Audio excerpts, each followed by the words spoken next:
is Richard Caring's Grill Shack. Grill Shack. Which was the first ever, before McDonald's, before Toast. Correct. Was the first ever kiosk. And the first ever self-service restaurant. We were pioneers of that. We did the kiosk there. We did 3 stops. We did Grill Shack. We also did Burrito Mama. Yeah. And DZF Mexico were 2 brands. First one was Grill Shack. That was your first iteration. It was of it. It was. I remember. It's amazing. I remember turning up and then being told to order. Welcome to Captive Conversations, brought to you by Captive Wi-Fi. I'm your host, Adam Foreman. This podcast brings you the best stories from suppliers, marketers, and operators from our beloved hospitality sector. Now, let's get on with the show. Hello, everyone. This is Lee Niles, and where are you? What's the company? I'm so sorry. Oh, Melford. There it is. I'm at Melford Technologies. That's it, Melford. I don't know why I didn't see that. To be fair, Can't miss it really. To be fair, on the top right. Yeah, black and white when it's there for you. It's a great T-shirt. And from Melford Technologies, which we'll talk about later. That's what. Thank you for coming. My pleasure. Thank you for inviting me. I've known Lee for must have been like more than 10 years. Easy. 10, 15 years. 15 years. Yeah, it's got to be. Yeah, so for a very long time, and we have some a friend like connections as well. We do social friends as well. Exactly. So it's interesting stories from them, but we won't go that far back. Definitely not. But it's going to be a really interesting one because talking about you, I mean, we've both been around for a while. We have, and we've all seen it change. So it's going to be really interesting to hear everything that you've been through in all that you've seen within tech, so from the OG, of Future Pos and everything else. Cool, that's a blast from the past. Yeah, I'm sure you've probably they've probably still got some around. I'm sure they've got some lying around where they don't want to go, and everything else. So so we're gonna go straight in. So Daniel Keane from Urban Village and Pubs. Yep. Bars and pubs. He had 2 questions. One question, the first question was, and which I only gave to him this morning because I've got to go back from holiday. Whilst providing great customer service and fantastic experience, pubs are having to change and adapt every day to meet customer expectations. If you travel 10 years into the future and walk into your local pub, what would you have changed? So there's 2 parts of this to me. There's a part of what will change and what I hope doesn't happen. So I hope they don't change, because I love a traditional old school pub where you go in, man behind the bar serves you a pint, you sit down. I love that, and I love the atmosphere and the buzz that a pub still has. Well, I think it will change. I think you're going to see self-serve. I think you're going to get to a stage where people are going to go up and self-serve pints, like we're getting out a lot of football stadium. Yeah. The football stadium. And so something that I do, I'm kind of cross-referencing at Melford. We do these electronic gates now that you've seen. Like we had them at Wimbledon recently, where you can go in, you just tap your card, you recognise you go in, you take your drinks and go out again, and it charges you automatically. Yeah. I can see that being a big part in the pub as well, where you have lanes for it, literally for that kind of stuff as well. And so, but I think it will go self-serve. I hope it doesn't go robotics. I'm not a big robotics fan. I know it's big in the industry, not for me, but I can see self-serve being a big thing where you just go up, tap your card and pour a pint. So what do you think about, because some of their pubs that are now, they've used the spaces, because lots of pubs have empty spaces. The nice thing about Daniel and their brand is, because it's an urban village, every pub has its own village hall, which they it's so cute. They allow people to use it for free, basically, local villages. But they've obviously got empty spaces, and lots of other venues have empty spaces where it's just an event space or not being used, or it's a basement. So they've converted some into competitive socialising, which is going crazy now. Amazing. Do you see that happening more and more? Yeah, massively. Yeah. I mean, you've only got to look at things. Years ago, I dealt with Swingers, which was one of these groups, and how they took off and how busy these places are. Every sport's doing it now. You've got darts, you've got flight club, you've got all these great places, and they are great venues. They are great venues, to be fair. So yes, I can see that becoming even bigger and bigger in the pub scene for sure. It can be. Why not play a bit of sport, have a drink, have some food in the one environment? It's brilliant. Yeah. It's great. It brings more people. I think it brings the community aspect. Absolutely. Out. The pubs are dying. They are, and I think maybe because they've just stayed with, we're just a general pub, but the younger generation not necessarily want to go out for drinking, but they want to do other stuff. And so that's a big thing as well. If you look at now the generation, so my generation is going out for a pint and that, but nowadays a lot of non-alcoholic beer is a big thing. Low alcohol, it's a big thing. It's not about the alcohol now. So I think that's why also a lot of the pubs are struggling as well, because there used to be so much wet ledge years ago that you can't rely on wet ledge now. You have to do food or you have to do other events. So I think, yes, the landscape is definitely changing, and pubs will become arguably more venues rather than just the traditional public house. There'll be the destination space. Like back in the day when we used to go out clubbing, Yeah. you go out to the clubs. Yeah. I think I reckon it'll be very much more like your pub hops. Do you know what I mean? But I think it needs to, because a bit like our children are similar age. Yeah. My elder two are 20 and 18, and they don't go out on the weekend. They go out, like, they stay at home, drink at home, and then go out. Yeah. But that's killing the pubs as well, because I used to go out. I'd go for a few. Oh, you did in the pub, and then you go out to the nightclub afterwards. Yeah. They're not doing that this generation. They're not, because maybe they don't like the idea of the pub or what the pub stands for, what it's about. So I think, pubs are going to change for sure. Yeah. But I just hope there's that balance out between the magic of a pub is still there, in my opinion. But yeah, they're going to change. So the sports competitive socialising is a big thing as well. Events are a big thing. All the sports events now. We're lucky in this country. We just had the Women's Lionesses. Yeah. Women, all that kind of stuff. It's becoming bigger and bigger, and I think they're now becoming venues where you go out and you can go and watch events and stuff like that. I can see maybe concerts being shown in pubs and things like that. Could be a big thing. There's this place in the US that I saw the other day that has like an IMAX style screen. Yeah. And it's rounded like that. And it's basically a bar. Yeah. 3 levels, like 3 tiers. Yeah. And you're sitting at a football pitch. Yeah. I saw that in Hong Kong, so I saw Yeah. that. It's mental. It's Yeah. pretty awesome. I could see that happening here, because that would be Yeah. like destination space, especially if someone doesn't want to go out to the pitch. Yeah. But it'd be a shame if pubs die, and I really hope they don't. They're going through a rough time, and they're a British institution and all that. I agree. Yeah, times changes, but I hope we don't lose the pubs. Definitely not. Okay, question number 2. Automations is making it easier to complete mundane tasks or doing more tasks in less time. If you can automate one part of your life work or personal, what would it be? Without doubt, if I could do it, this is going to sound really bizarre, is the drive to work. The commute to work is 45 minutes in a car now where I work at Melford. Yeah. And if I could just sit back, relax, and not have to do anything, and someone would drive me there, Yeah. automated. I know we've got drivers' cars with Tesla, what have you. That to me would be the one bit, because I can't bear that journey. Yeah. It's 45 minutes there and back every day. That's not too bad. It's not too bad. It takes me 45 minutes an hour to drive to town. But because I work out in the middle of nowhere, it's all up and down country roads and lanes, all that. And if you come across another car, you're backwards and forwards, all that jazz. So it's not simple. I'd much rather just sit back and let someone else do it for me. So yeah, it's a boring answer, but that would be my answer. Okay, so you basically need to get a work budget for a driver. Absolutely. Okay, so just more sales. I'll move us to London, even better. Yeah, move them to the Central London office. Even better. Talking on the Tesla, you can't buy the auto drive here. You know what? You could buy it, but you can't use it. Why is that then? I don't know. Because they've not, one, it's illegal, so you can't. That's a good reason. So you can do like most other cars where the steering wheel goes, Yeah. and it will steer for you and it will brake for you, but it it's won't not- go yeah. on the journey. No. So people have gone and bought the 10 grand package, and then gone, why can't I use it? And they go, well, we did tell you it's not legal in this country, and they wanted to get it anyway, like drive it, pick it up, and so on. And also, the roads here are very different to the US. Like, imagine driving down that country road with a Tesla auto driving. Yeah, you'd be all over the place. Yeah, Can't but 20, 30 years that'll probably be the norm. Though this will probably be the norm. I mean, the driver's taxes are starting here now, Yeah, it's going to be the norm, isn't it? It's going to be very interesting. But yeah, interesting. Interesting is that, not take all my emails and summarize them. I don't mind all that part. Yeah. That part of my job I don't mind. I don't mind that. I like that, looking at going through stuff and seeing. We all wake up in the morning to 30, 40 emails. Everyone does that, or some of us are sad enough to look at them at night. I know I'm one of those. I'm sure you're one of those as well, right?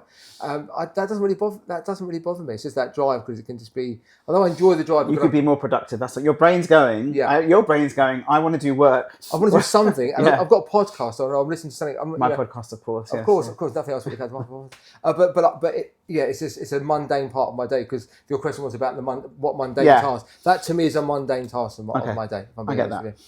Okay, standard questions. Go for it. Best hospitality experience so far. The one I can think of at the moment would be the Devonshire Soho. Really? I went to the Devonshire. Those people have heard about it. Best Guinness in London by a mile. Do you know why? I believe it's shipped in from Dublin, from what I've heard. So, 2 things. 1, it probably is shipped in.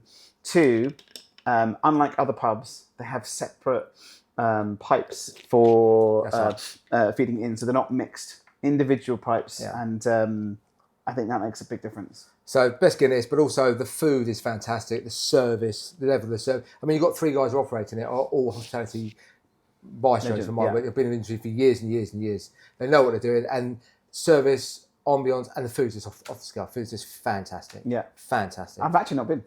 I urge you to go there. Yeah. Recommend it. The beef rib is just. Is it insane? It's incredible. It's Yeah. incredible food. So for me, for the recent experience, I'd say that certainly there. Okay. Best hospitality tech, but no self-noms. It's a hard one. I'm going to say one tech I always liked was Tenzo. The guy said, I know Christian very well. I'm sure you do as well. Hello, Christian. I just think he's got his spot on. He nailed it on. Again, an ex-operator. There's a lot of thing for me about people that are ex-operators and have been in the industry before. They kind of know a bit more what they're talking about. He's an ex-operator. And I just think the BIS tool they do, the stuff they do, I just think it's on point. It really is on point.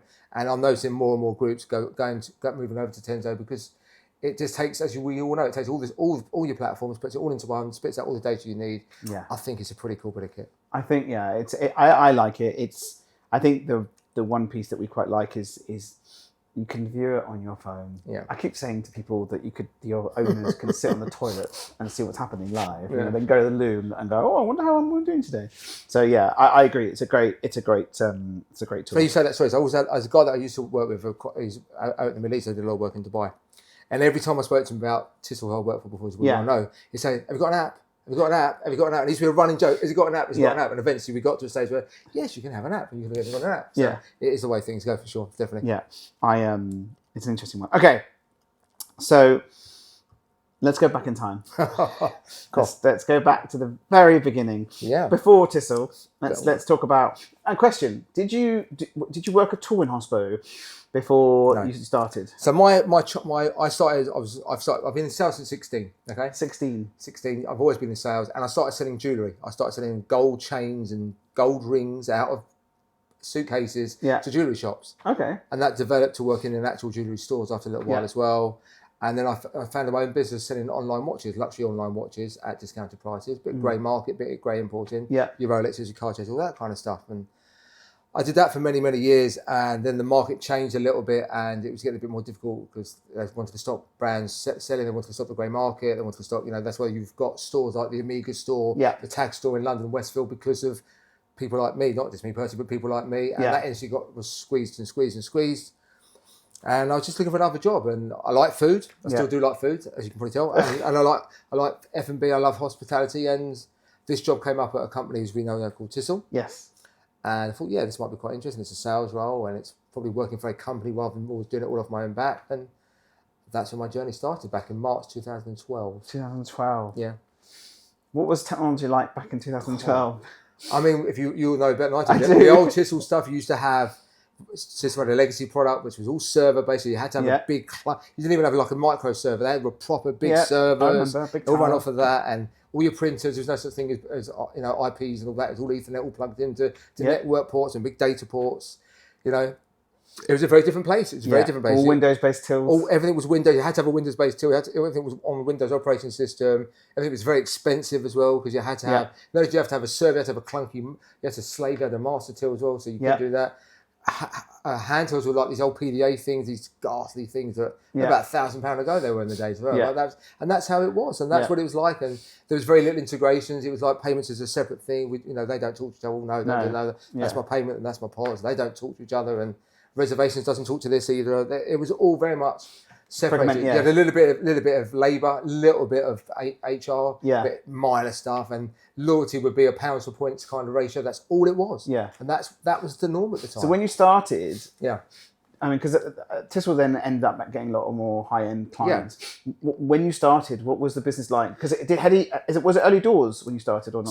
So Tissel's always been high-end. So Tissel's first customer was in 2003. Yeah, was the Fat Duck, and it still is. They've still got the Fat Duck now, unless it's gone. Someone will correct me. Yeah, that was their very, very first customer, because the owners of Tissel, that people don't know, Kevin Coetzee, the late Kevin, and John Todd. Yeah, they saw. I love Kevin. Kevin worked for Torex. He worked in this industry for years, so he had a background in all this industry anyway, and he saw a gap in the market for systems for fine dining restaurants for that technology, and that's where he started off. He started the business off with his garage in Aylesbury. Yeah, him and John, and it was a family-run business. Yeah, and that's how it started. But they started off. Their niche was fine dining. We want to look after fine dining because that's where. I didn't know that was the original niche. Well, I should have known, to be fair. Yeah, that's the original what it was. So interesting. It was. And then how do they find? Sorry, I know we're teeing off. Yeah, that's fine. How do they find FPOS?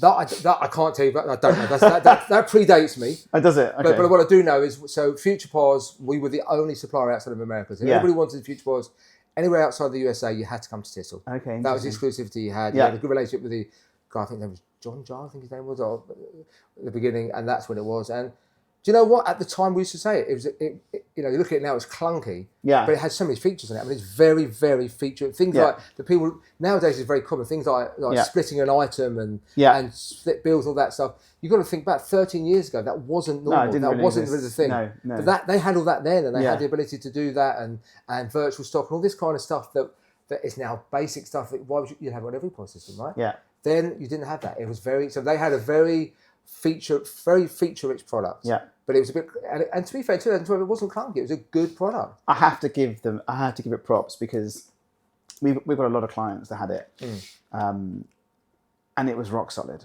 I mean, literally, it never fell over. You had like the microster server would have issues. You'd have other till systems where it would fall over. It would never fall over. And even if it did fall over, the master till, which other platforms have, would just carry on running. Like it literally ran like a dog. Consistently. And to be honest, where I think Tissot did well was when I was in the company in 2012. You're supporting a product that you don't own. Yeah, it's not always easy because there's only so much you can do in the UK office. You have to go back to America. You've got the time difference, they use stuff. But Kevin was a big believer of EPOS, excellent product, outstanding support, and he stuck by that. Well, and he wanted that. The support was probably.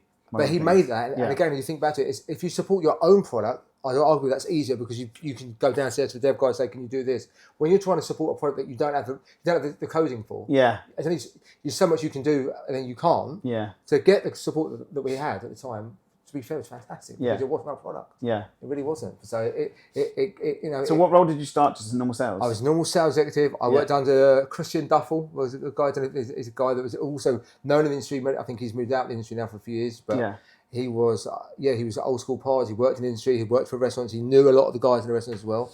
And between him and Kevin, they mentored me into sales. I was a salesman. Obviously, you've done a bit of sales before. Yeah, I've done sales. But coming into technology, completely different for me. It's completely different, and I had to understand what A went to B, went to C, went to B, into D, and I didn't understand that. I knew how to sell. Yes. And here's a bit of software. How does it sell? Yeah. That I could do, but I didn't know half. I mean, I'll be honest with you, half the time I don't know half of it now. I blag it as much as I can, but I knew the product was good. I knew the product could sell, and in those days as well, if you've got good names behind you, it gives you half a chance as well. You're going to some selling, saying, "Oh, who are your clients?" I remember Bob's Cafe. You're going to struggle a bit, right? Yeah. But if you've got some good names behind you, and they did have good names, they had good reputations with us. Yeah, it did make it not easier, but certainly a smoother process for sure. Yeah, it's so interesting. So sales, and then what? Sales manager, sales executive, sales manager, because Christian moved on. Yeah, I was sales manager, and it was interesting times. Tissot was starting to change. It was still with Future Pause, but I'll be honest, I was ready to move on for various different reasons. I never fell out with Kevin, but I moved on. Yeah. So in 2000, end of 2015, I moved on. Yeah. I had 6 months of contracts, so now obviously zonal. Yeah. Which was also interesting. Worked for some great guys there. The legendary Mr. Rodney Hillis worked with me there as well. Was he there when you were there? I was trying to replace him. I think he left, and then he came back straight away anyway. So it didn't last on wherever he was at. He left where he was working. So he wanted to come back, which is fair enough. And then I moved on. I took a year out of the industry. I needed a year out. I didn't want to. This is going to sound bizarre now. I didn't want to be the guy that jumps from one post to the other. So I left the industry altogether. Yeah. But I worked for a different company. Well, it's a bit different really as well, because I think you were so much on the go. I mean, you were everywhere. You were here, there, and everywhere. Yeah. So I get taking somewhere that's a bit more stable, a bit more set. So I took a year out of POS altogether, and I was asked to go back, and I worked for 3S POS. Yeah. Lovely guys there, Madden Hythen, lovely guys. Really enjoyed myself there. Different because it was QSR. Yeah. They were just on the cusp of the kiosk side of things. They've got some fantastic clients. And kiosk was now becoming the big thing. Yeah. And Kevin came back to me and said, "Come back. I need you to come back as sales director. Would you come back?" And we had a lot of to and fro. I turned them down a couple of times. Yeah. I'll be honest, my heart was at Tissot. Eventually I went back. So 2019 I went back, and that's probably for me the next 4 years were where I really got involved in tech because I was the director of the company and I had to be more involved. I wasn't just Mr. Sales. I had to do more, get more involved. And the industry changed. It was now about referrals, about partnerships. That was now how it's changing. Yeah. And they were now building their own product, and they were about to go live. When I joined, they just went live with their own software, Horizon. Yes. So it was an exciting time. So I joined it. I had a meeting. I don't think you joined yet. I had a meeting with Simon and Kevin. Yeah. In Milton Keynes. Yeah. And I heard the noise from the lunch van because your little lunch van went outside. Yeah. Cricket sound. Yeah. Yeah. They didn't want lunch, so they were happy to carry on talking. Or 4 o'clock turned up. I was starving, so but probably because I was talking a lot as well. But I remember him showing to the early doors of the system. So when I first went back there, we just started it, but they'd had 2 customers. But I'll be honest with you, it wasn't stable enough yet, which it wouldn't be. It's got 2 customers. It took a while. But see, when I left TIS in 2015, they were already talking about Horizon, but it wasn't called Horizon then. Yeah.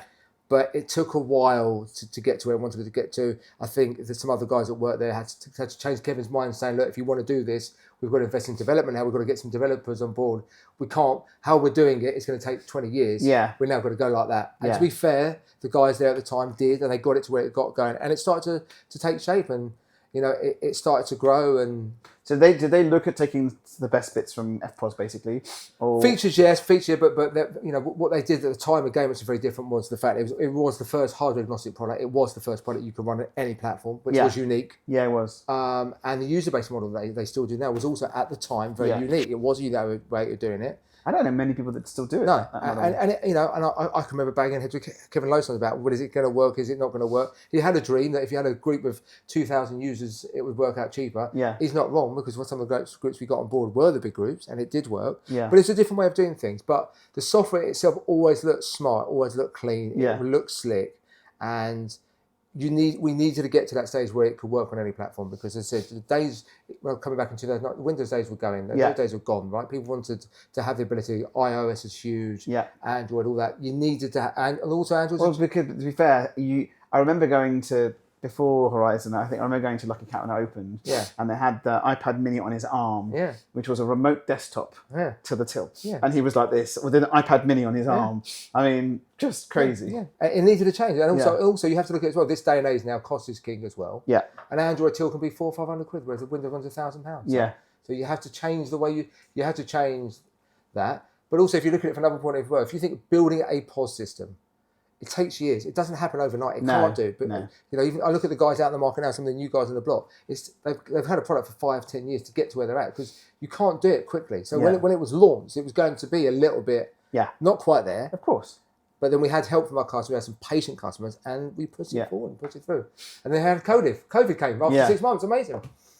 So hold on. So you were there for 6 months and then COVID. Yeah. Oh. I joined August 2019. Yeah. And I'm pretty sure COVID was March 2020. So we just launched with a rather big group, the wonderful JKS group, and they were doing a lot of development work for them for their restaurants that they wanted, which we worked alongside them, and then everyone had to shut down. And it was a killer. Oh, and no QSRs there, so not many open, I guess. Were there? It was a real tough time. Everyone knows it. This was a tough time for the industry. It was a tough time. We were difficult because we had to keep some support open because we have customers all around the world. Yeah. And we did have some QSR customers, so we can't just we couldn't close our doors. Of course. And then it led to. So Kevin always had a massive dream in his head about order on your phone. He loved all that, and he was talking about this in 2012. He was talking about this stuff. Yeah. And with COVID, it gave him the chance to launch his own order app, because he wanted to do this. He wanted to do it for years and years and years. Yeah. And this was his window. So in 6 weeks, we pushed out our own order and pay app. Yeah. Which I know everyone did the same thing. Everyone was doing the same thing. Yeah, everyone. But for TIS, it was a big thing. Yeah. It was a big thing to launch our own product the first time. And again, for Kevin, it was his dream to do that. Yeah. On that note, I'm going to go back a little bit, because I mentioned it earlier before. Go on. We have to touch on and I mentioned it when Nima was here, but I have to touch on this because Richard Caring's Grill Shack, which was the first ever before McDonald's, before Toast. Correct.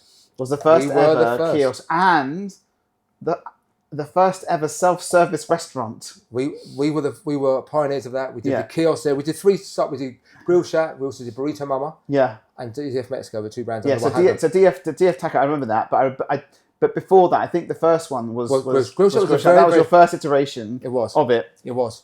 I remember. Amazing. I remember turning up and then being told to order, because I sat down with lovely restaurants in Beak Street, right? That's right. Yeah, halfway. I remember it. It was good food. Yeah. And I remember going there and then being told by the waiter, you just go order over there. Yeah. And because I'm in tech, I was actually okay by it. But I think it threw quite a few people because they're like, "What? I have to order myself?" It's over 10 years ago now. Yeah. So you think, now that's the norm. 10 No, years ago, that wasn't absolutely. the norm. But still, to this day, there's kiosks. But this was in a sit-down, casual dining restaurant where you would walk up and on a till, Windows till, a pause, would order. Yeah. But the thing that I found really nice with that is that my mate was always late. He was so late the whole time. And I'd be like, we're going to go grocery shopping. He goes, where's that? It's at Beak Street. He goes, I'd be there at 12:30. Yeah, it's fine. And I knew he wouldn't. I gave him an earlier time. So I got there at 1 o'clock. He'd still not turned up. I knew he'd be late. So, and this is before Find Your Phone and everything else, right? So I got there, I sat down, I texted him saying, well, I'm running late, obviously. And I said, and I think you just released the app. That's right. So he said, and it was really weird because you could now, you have to sort of be there, like on geolocate. That's what you had to do. Back then, you could just download the app, choose the table you're at, and order. So I said to him, I'm at table number 12, but my food's coming in 8 minutes. He goes, I'll be there in 10. Great, order your food now. He ordered his food on the app. He arrived 15 minutes later, and the food arrived. And then the cute thing they do, which is basically what Wingstop do as well. If you order at Wingstop and you sit down, they've got the little flag thing. They did the little twisty thing, right? So if everything was fine, they basically make it from red to green. Yeah, sure. And everything wasn't fine, they leave it red, and then the manager would come around and sort it out. And I think, I mean, it was way beyond its days. It's way beyond its time, and it was an amazing experience to be part of. It was very pressurised. I mean, we designed it ourselves. We designed the screen. That was all done in the house. Yeah. You know, and then we took it to another level with the Burrito Mumble guys, because then there you had a kiosk, a POS, but we could by your fingerprint turn it into either staff user or customer facing. So I remember the tacos down Tottenham Court Road. Yeah. And you had keys, I think. I think they had keys on the table and stuff like that with numbers. Right. That's it. Yeah. So you know your number. Yes, and then they had footprints showing you. Yeah. Because people didn't know. No. Footprints showing you where to go. And what I do remember, when it got busy, there were 3 terminals, I think, there, and someone just jumped on and turned it around like Tesco's. Put your fingerprint on it, and straight away, but it would make you a server, even though you're a server, and even though you actually work there. It was you so get cool. a different layout screen to say what you would get. They just flipped it. It's very cool stuff, and they placed the order. It was really cool. Yeah. Again, you know, because remember those days, if you wanted the big kiosk, you got that kiosk. They were about 8-10 grand in those days, right? A POS was $1,000, $2,000. Let's say hypothetically, it's a big saving. Yeah, and it didn't look out of place, right? It didn't look out of place. No, now it's quite normal to have the big kiosks, and of course now they're much slimmer and smoother than they were before. But it was quite normal to do that. Yeah, it was quite normal to do that. But yeah, we were the forefront. Again, a small little company based out of Milton Keynes. Yeah, and we were the forefront of that as well. That's great. I mean, some of the stuff is. I mean, I think there needs to be a little. I don't know. Like a little, I don't know, even on their, maybe their website, I need to go speak to, I don't know, I need to speak to Michael and tell him to put something like that, because they should have like a really cool timeline thing. Yeah, I agree. Because there's some really cool stuff. Okay, so we'll come back. So you took the break. Yep. And you came back. Yeah. And then. So we came back, and that's when the journey really started. I got much more involved as being part of, being a director. I'd been a director at 3S for a year as well, so I'd already had an idea how to do that. So coming back in as a director, I realised that I was brought in for a reason. There wasn't enough sales. Let's be blunt. Yeah, that's why I was brought back in. So I started to work on different ways of getting business, and the market was changing. Referrals were becoming big. What was it like? Because obviously sales is set sales. You come, you go, you leave. Yeah. But being a director level, more pressure, right? More pressure, but you've got more of a voice. Yeah, that's the big thing, and you can be a bit more of an influencer. You know, if you say you want to do something for the sake of doing it, it's pointless. But as a director, you've got more say. But yeah, it's more pressure because whereas before, I'll be involved in sales to sell it, okay, chuck it up the fence to develop to the guy to install it, get on with it, that's great. Now, I've actually got to be a bit more concerned about, well, how are we going to support it? How are we going to build it? Might do some tech here as well. They've got to build it, got to install it, we've got to get the workshop to get it all ready and all this. I'm now more involved. So you're on that journey throughout. I'm now not just chucking things over the fence and moving on. I've got to be more conscious of other people and the business and have more of a say in it. And, but then, so there's 2 sides. Of that side, number one. There's also having salespeople below me or around me that I need to mentor and grow so they can get people like Nemo, etc., to get going in the business as well. But also then you've got to bring in new ideas. You've got to come up with new ideas. You know, we've got to have a sales strategy, which we never really had before. What's the strategy of the company? What's the strategy of the business? How are we going to go from there to there? What new tech do we need to do that as well? Yeah. And I said partners is a big thing that we did as well. And lead generation is changing, right? It used to be on the phone, hello, can I sell your policies? Some people still do that. Yeah. It doesn't work anymore. It's a different way of doing things now. There's all these other great tools out, these great companies that do this for you as well. So it was really interesting. I loved every minute of it. I'm not going to lie. I loved every single minute of it. It was fantastic. Yeah. Fantastic. So and then COVID. which was a big kick clearly. But I still worked through COVID. I still had to work. I still worked. I wanted to work to get the business going. And then of course the flip side to that is when we come out of COVID, we were ridiculously busy. Yeah. Because we were ridiculously busy. Everyone wanted. So before COVID, we were literally had about 20 to 30 customers on Horizon. Yeah. The rest was on Legacy. We then had the big push to get everybody onto Horizon. It's like, you know what? This is a good time now, because if you had Horizon, we could have kept you live and just dropped you down to the 5 users. Yeah. It was a good sell point, because before you bought your license, you paid for the software here. Yeah. We switch you right off. Just have 5 running at 30 quid or whatever, Yeah. and you can still use your system in the background. Okay. Whereas before, you'd have to whack. keep paying it. So this was a good USP for people to say, look, now's a good time to move over. Yeah. And we worked out arrangements and what have you. But it made us incredibly busy. We're really, really busy. Yeah. And you know, up to when I left in 2023, we had about 80% moved over to Horizon, and that included probably our 2 biggest clients.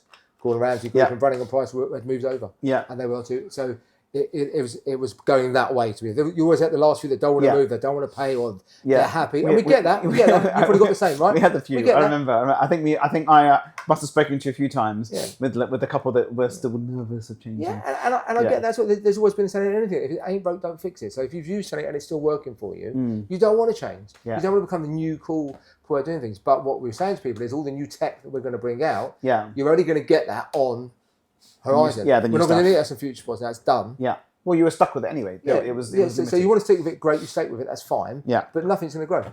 Yeah. So then 2020. So then Tissel got 2022. Yes. Unfortunately, Kevin passed away. Yes. Which is really sad for us at Tissel. You know. He was a character though. He was a character. He was a pain in the backside all the time as well. But he was proper passionate about pods. He was a machine. He was always on the go. He was, but he was also very forthright. He was very opinionated. He was a typical South African guy, right? He says it how he means it. Correct. No filter. Yeah. But yeah, unfortunately, he was quite poorly and he passed away, which is extremely sad.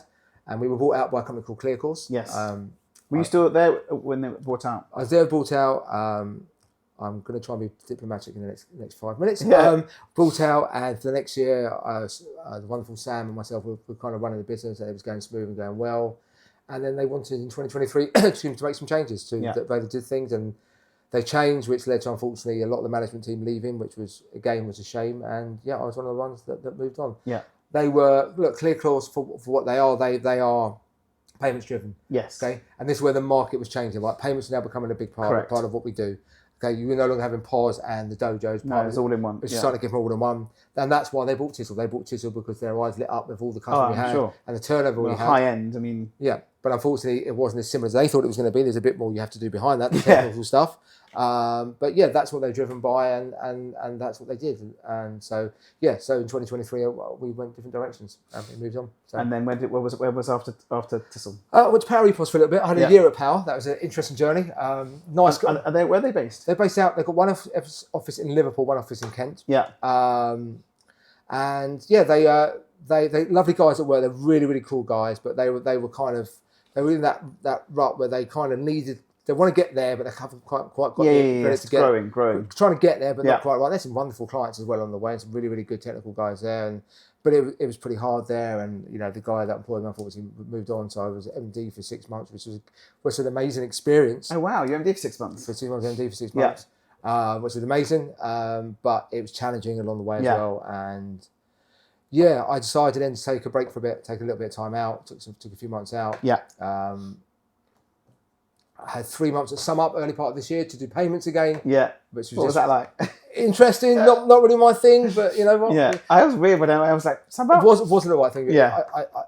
But then that was only for 3 months. Did you go into the office? Yes, it's a cool place. Yeah, we fitted out their office with all the computers and it's a stuff. cool place. So, nice office. Again, they're another company that are trying to get somewhere. They may well get there, but it wasn't probably the right fit for me. Nothing against them. Yeah. For me, it wasn't. I mean, dude, they are all over Europe. They're like they're bigger than they're bigger than PayPal and Zettel here. They are huge. It's crazy. They've got a lot of potential, but for me, they want. Well, they had the ones. They had the traders and the lots of smalls everywhere. Do you know what I mean? And the kiosks look nice. Yeah. So the kiosks are Melford kiosks. Are they? Yeah. Interesting. They're our kiosks. So there's a link there. So the kiosks that Sum Up use is a Melford kit. Oh. So we got to Melford shortly, but Very nice. Yeah, thank you. And then it's been up and down a few months for various different reasons, which I'm not going to go into, health-wise, all the rest of it. Now I'm at Melford. I've been at Melford for 2 months. Yeah. Very, very happy. So did you know them before already or not? No. So a lot of the guys at Melford are Xbox Technologies, which most of us have probably all heard of as well. Really, really nice people, lovely guys that work. I've said that a few times, I know, but more importantly, what we do is really, really decent, and it's hardware. They're not software, so they're not interested in software. They're not, we don't do the software side of things. For hospitality, we do the kiosks. We do 5 different versions of kiosks. Yeah. We do all the digital signage, all the digital menu boards, as well as all us as well. We've got some really, really. But not the tech behind it, just the actual hardware. Just the hardware. Our niche would be if you come to us with a kiosk, something like SumUp. Build us a kiosk, but we need the ped to be able to fit our little air devices. Yeah. We build all the mechanisms, all the metal work around that. So you cut the customization piece. That's what we do. Well, that's the piece we do very, very well. But also we're doing things like e-ink, which is becoming massive, and e-ink's a new product on the market, which is going to be huge. Yeah, I mentioned the other day. I went for a meeting a little while ago, high-end restaurant, and they were saying they don't want a tablet on the table, but they wouldn't mind an e-ink tablet on the table, because it's not as intrusive. And if it comes up with an alert or a notification, it's not going to be bright in your face. It's going to be low and slow and simple. And I was with some other partners of ours, and we all just our eyes just lit up, but there wasn't anything around at that point. So it's a really interesting. We're on the cusp of it now. We're literally we're just getting our heads around it, and we're going to be quite big over here with it. And literally, I've had 5 meetings the last week. So let's go back. So now we've finished the story, the history, which is great. What is Melford? Like, where did it come from? Right. So Melford started about 50, 60 years ago. Really? And we are a manufacturer. We're a manufacturing company. Yeah. Our offices are in Amersham, little sleepy village out there near Chesham, and it's a warehouse there as well, and it's a factory there as well. And it's got a lot of Xbox technology guys that work there behind it. Yeah. We make a lot of cool stuff. So, for example, a lot of our stuff is RT stuff, which is the real time information stuff is what we do. So if you go to like the train stations and there's the board tells you go to London Euston, the hardware, the mechanism, we build that kind of stuff. Yeah. We do stuff for armoured cars. We do stuff for the Royal Lifeboat Association. Yeah. It's all that kind of cool stuff we do. Nice. That's really, really different. Yeah. But it's all manufactured. It's all built for our guys. And built here. Built here. It's all amazing. Built here. Built in the UK. Well, you should have a little British flag on your. It's all niche. But the hospitality piece, we've got some big customers. Most of the big football ground stadiums are using our kiosks. Yeah. So does the head of technology from the football ground go, we're using this company, whatever you need to do, you work it with that? And then what do they do? We're just the hardware. We say, here's 20 kiosks. Whatever your partner is or whatever your software is for kiosks will plug into it. It's absolutely fine. We are literally just the hardware. We don't. So then if it's Android, Windows, that partner will put whatever it needs to be. We supply Android or Windows. Okay, so you'll still supply the we're supplying the governance, if you will. But the software that powers it, the software will be put on separately. Be it a Curve, be it a Quick Serve, whatever. We don't really get involved in that so much. Yeah. It's purely that's the way forward, right? Yeah, and then with the digital signage, we provide the screens and we provide the content management system, the CMS side of things. Okay, so you've got the CMS as well. That's different. So our partners provide. So we have about 3 different partners that we work with. So we provide screens. We could up from 32 inch up to 90 inch. We do the video walls. Yeah. We do digital A boards. We do all that kind of stuff as well, and we provide the content management system behind that as well to upload it. So they can. So that's like a subscription service or subscription service, 1 year, 2 year lifetime. Yeah. And you literally go on the cloud. You make your changes. You set up your schedules. You can schedule changes. You can have 5-6 changes a day. But in hospitality, is the main pool the kiosks? No, it's digital signage. Oh, is it mainly the boards? But if you think of menu boards, we go into McDonald's and menu boards. Yes, that's digital signage. It's the same thing, And we're now doing a lot of the stuff. Also talking to guys with like the drive-throughs when you have the menus. Then you look at the menu. Well, that's something we provide as well. We can provide that technology behind that as well. Yeah. Well, that's going to all change, isn't it? You want. I mean. Some of the stuff that's going to go for the drive-through is going to be crazy, right? It's going to go mad. Just go talk about there's a very well-known noodle group in this country, so I won't mention who they are, okay? But if you go in there, all the digital screens are on. So all the screens, you walk in there, look at the menus, that's all from us. Yeah. So, but it's also the display, the totem stuff you see at cinemas, they're called totems. Yeah. That's all us as well. Wow. So there's a lot of stuff involved. Oh, look at that one. That one went off. Let's turn that one back on, shall we? SD, that one. Well, this one's still going, so we're okay. Did I send it to sleep? And this one's Well, it went full. I'm going to turn this one back on as well because this is overheated. We've still got the main one going, so we're all good. We're all good. There we go. That's so interesting. Yeah, that one maxed out on storage, but my OG, my Sony. Hello, Sony. Hello. It's still working. Okay, so it's a lot. They do a lot. We do an awful lot. We do a lot, and we we're competing in this space where we're not as well known, but we do some. Well, to be fair, it's quite one that's probably quite nice. Two, you're the name behind.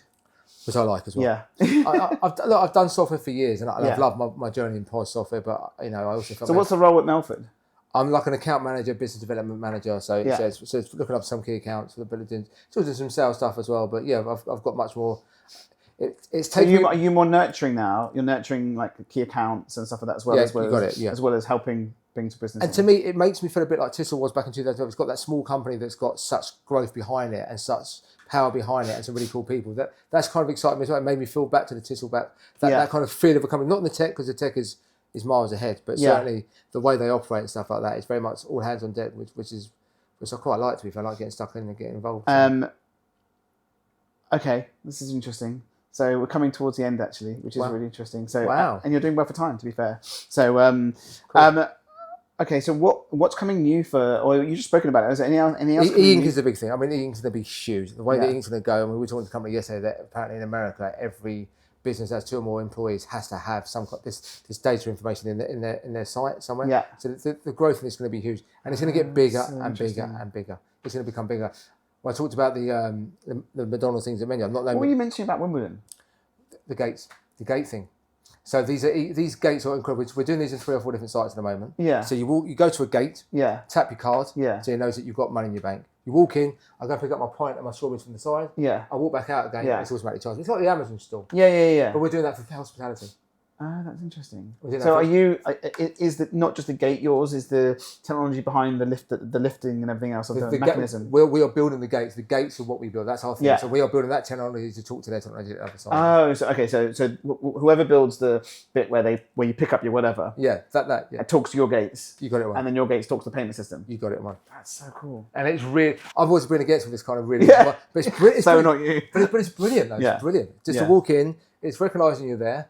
Go and get your food and drink. I mean, we've had a few issues where people crash into and break them because people don't really understand the idea. You have to wait to make sure you've got your money. Yeah. But that's what I'm saying about going back to the beginning. Yeah. I could see that working in pubs. I wouldn't like it, but I could see it working in pubs. Yeah. I could see it working in football stadium where you go up to the gate, tap your card in the gate, go through the gate, go be a partner, go. Because remember, it's watching you.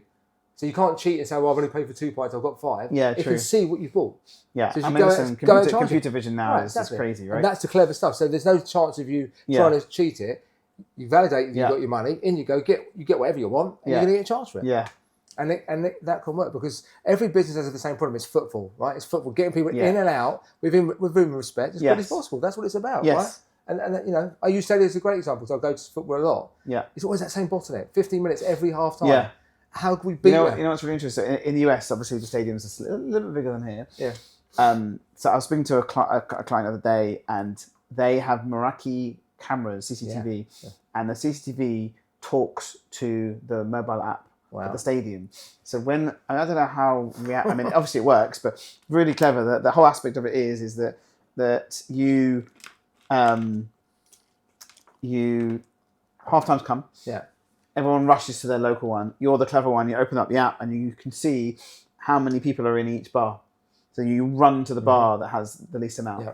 Yeah. Or everyone runs to the bar that has the least amount because they're using the cameras. But there's some really cool stuff out there with the computer vision. So if they're utilising that and then they know that what they've taken, they just talk to your kit. Yeah. But there's no software for your kit. Your kit's just the hardware, right? It's the hardware. So they're basically putting it's basically like an Android device inside. It's exactly what it is. But it's all the gates being able to talk to it, to see the camera, to let people go in and go out by that kind of stuff. It's crazy. So what is it what is it as you walk up to it? Is it one of the things just open or they're like gates like that and they just swing they swing like that. That's so cool. Yeah, they're really cool. Yeah. We've done about a few events and this has become more and more popular now because it is a case of somewhere where you can mass produce food like drinks and strawberries and that kind of stuff. It's in and out very quickly. So that's a good way forward. And my brain's just going of all the possibilities of. It's huge. It's huge. It's huge, and it's gonna grow and grow and grow. It's gonna grow and grow and grow. Okay, so the last question I have here, which is probably the one that I actually sent to you earlier, because obviously this is just it's just a chat. Was where do you see hospitality technology heading in the next 5-10 years? Which trends or innovations are you most enthusiastic about? Well, I know you are. E-ink. Well, to me, it's going to be e-ink E-ink, I think the gate's going to be a big thing as well, and the way the whole self-serve way goes, because it's going to become more self-serve. I don't like the idea of cutting out people, but it's going to change. It's going to evolve, and I tell you what I would like to see, which is going to be very controversial, and so I'm sorry if I'm going to upset all my old friends in the industry now, but POS is so same old now. Yeah, it has to change. I think POS is a bit. It's all the same. Yeah. What's going to change? How's it going to change? What's going to make it different? Yeah. I think it needs to change. Yeah. I was talking to the guys at Stalk it the other day, and I think that they were talking about like POSless as such. So you have the option to order online. You can do the QR. Maybe there's an e-ink tablet on the table. You can give the customer the choice, and then have maybe one POS in the corner to someone that when you've got it's going to change when Lee needs to place an order, because he wants to talk to someone. Not like that. but I think that's the way the industry I think will change. It's going to go more it's going to go more contactless. It's going to go more kiosk ways. It's going to change that way. The old school server going up to a server, I think will change, but I hope it doesn't go completely, because to me, I'm still. You're right. I'm an old dinosaur. If I go to a high-end restaurant, I want that interaction with the members. I want to have that interaction. You know what? I actually think one thing that's really important is giving the customer the choice. Because you might be that, but I might be like, I'm just going to order online. Yeah. Do you know what I mean? So I went to the Bowtree Hotel a little while ago, just in Marylebone, and surprising to me, they had a QR. I mean, it's high-end. You go in, you get looked after, and so on, and even to the point that our waiter was amazing. Yeah. And his manager. The waiter, whoever the line manager was, came up and said, "Had a great experience. If you, blah blah blah, whatever his name is, your waiter. I hope he was great. I said he was amazing. If he was great, go and give him a tip. He won't ask you." And I thought that was really nice, because he's really shy, and that sort of stuff. So and then obviously then they had the QR, which was on a little wooden thingy which you could take away. Yeah. So if you didn't feel you needed it, the other thing also for me as well is loyalty is always a big thing for me, right? And I still don't think it's as big as it should be. Yeah, I agree. And it should be huge. Yeah. And there's got to be, to me, ways of doing. And everyone's trying to do their own thing. I know you work with the guys at Lee. It's a pretty cool product. Yeah. There's a lot of cool guys out there, but there's too.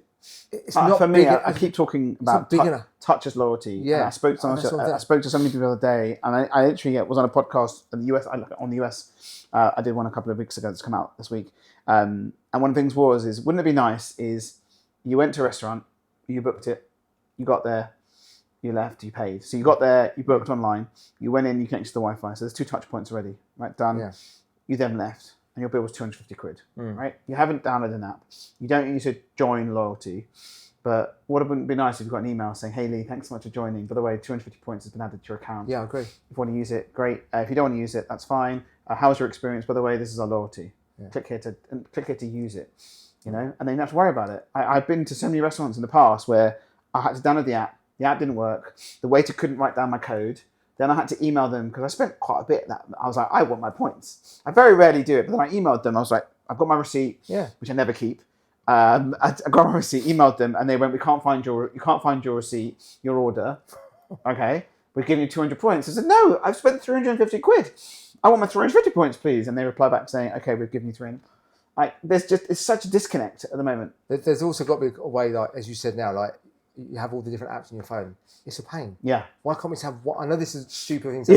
No, to have one way of doing it that it just recognises. Well, to be fair, Embargo is a very cool app that has a multi-carded thing, mainly for QSR and some casual, and they do a really good job. So you have one app with multiple cards inside. And that's what you want, because otherwise I've got to have a Costa, I've got to have a Starbucks, I've got to have McDonald's. I don't want all these apps on my phone. It's just that's what I'm saying. That's where I'd like to tend to go in a few times. There's a better way of doing this. That I don't have to have all these apps. I walk into McDonald's, it recognises me, it knows what I like, but I don't have to have an app on my phone. It can know who I am. Yeah. Well, unfortunately, GDPR here in America, facial recognition, they're being sued for probably similar tablets that you make that are recognising people and showing the order. So, which is really cheeky, but there's a way of improving. Yeah. There has to be a way of doing it, but as I said, loyalty is still not big here. You've got the wallet, so theoretically, if the wallet's near you, if you could just tap your phone, so it's coming. The option to tap to pay, which I'm assuming you probably are dealing with as well, which I love, is if you don't need the credit card machine anymore, and that's the clunky piece of the tablet, right? Yeah, I agree. Yeah. So if you can get rid of that piece and then just have it integrated into, when you tap, they know who you are because you've tapped. Yeah. I think that would be the future. Yeah, I think, and that's where I want it to go. Yeah. Because there's still ways we could do things a lot better, and there's a place for everything. But loyalty to me is a big thing. We want to be rewarded. We do these things all the time. I want to get my reward. Yeah. I am loyal to certain brands. I'm sure you are. Yeah. We all are, right? I want to be rewarded, but I don't have to go for the faff of having to download an app and scan this. But then your app offloads because you don't go enough. Yeah. So you get stuck. I don't like we could go on forever about loyalty. I totally agree with you. It is getting better. If you look at the loyalty platforms out there, the online ordering platforms are plugging into it. So there is data flowing in the right place, but it's still not. Yeah. Okay. So. Wow. Well done. Told you. So it's 53 minutes, but to be fair, we chatted for 5 minutes before, so you did very well. Normally it's about an hour or more, so it was good. I'm very impressed, and also you weren't that far. So I know, right? I helped you slow down. You did. Thank you, sir. Final questions. Go for it. Are best restaurants. The best restaurant experience I've ever had. Yeah. Ever had is going to be the Waterside Inn in Bray. It's 3 Michelin stars. Yeah. It's on the water, head to Waterside Inn, and it's just absolutely stunning. Hold on. It wasn't recording. I just turned you off. Sorry. Okay, so I'm going to do that again. Oh my God, I'm having a great time with technology. All right, so one more time. Final questions. Yes, go for it. Best restaurant. Best restaurant for me is the Waterside Inn in Bray in Berkshire. It's just stunning. It's beautiful scenery, beautiful food, beautiful ambience. Just for an special experience, it is incredible. Yeah, incredible. What is it? What is it like? It's fine dining. It's French fine dining. It's Alain Roux, one of the Roux brothers. Oh, is it? Yeah, and it's. If you've ever been to Bray, there's 4 things in Bray, 4 restaurants. That's all there is. Fat Duck, 2 other restaurants owned by Heston, and Waterside Inn. That's all that's there. But if they have a little sitting area down on literally out on the Thames, you sit there and have drinks and cocktails. Yeah. It's just stunning. It's different class. I'll go check it out. Best burger. I'm going to say Honest Burgers, and I'm going to tell you why. Go on. Because it just does what it says on the tin. It's a decent burger. It's consistent, and it's actually quite a good price as well. I'm not into jazzy burgers, smash burgers. Have you tried the smash or not? See, right, so I'm weird with burgers. I don't like cheese, so cheese is what makes it smash gooey. I can't do that kind of stuff. But typical nice big fat juicy burger. Yeah. Not overcooked. Fries and a cold drink, and I'm good with that. Have you got their loyalty app yet? I have got their loyalty. Did you get your free onion rings? I did get my free onion rings. Good. They were awesome. Good. Okay, best hotel. UK or worldwide? Anywhere. Oh, I'm going to say... I'm going to go the Landmark in London. Yeah. I think the Landmark is pretty special. It is. The inside part of it is pretty cool. I haven't been there for many, many years, so I can't afford to stay anymore anyway. Yeah. It's quite expensive, but yeah, it's a pretty cool place. And for special occasions, it's gorgeous. Okay, 2 questions for the next guest. Who's coming tomorrow? Wow. Yeah. Do I have to give you answers now? So, okay, 2 questions. We talk about tech all the time, so if there's one bit of tech you could remove and no longer use, what would you do? What would you remove? Yeah. If you could have a burger or a drink with any person, living or dead, who would you choose and why? I like that. That's really good. I like that. That's nice. I like one of each. So another round of applause for you too. So thank you very much. Thank you for coming. My absolute pleasure. And finally, you made it. So, I made it. Well, and all my cameras are now off, so they never got the ends. So I'm gonna. They won't see the end, but they'll hear the end. So I'll just do a picture of you doing this at the end. Amazing. Thanks, mate.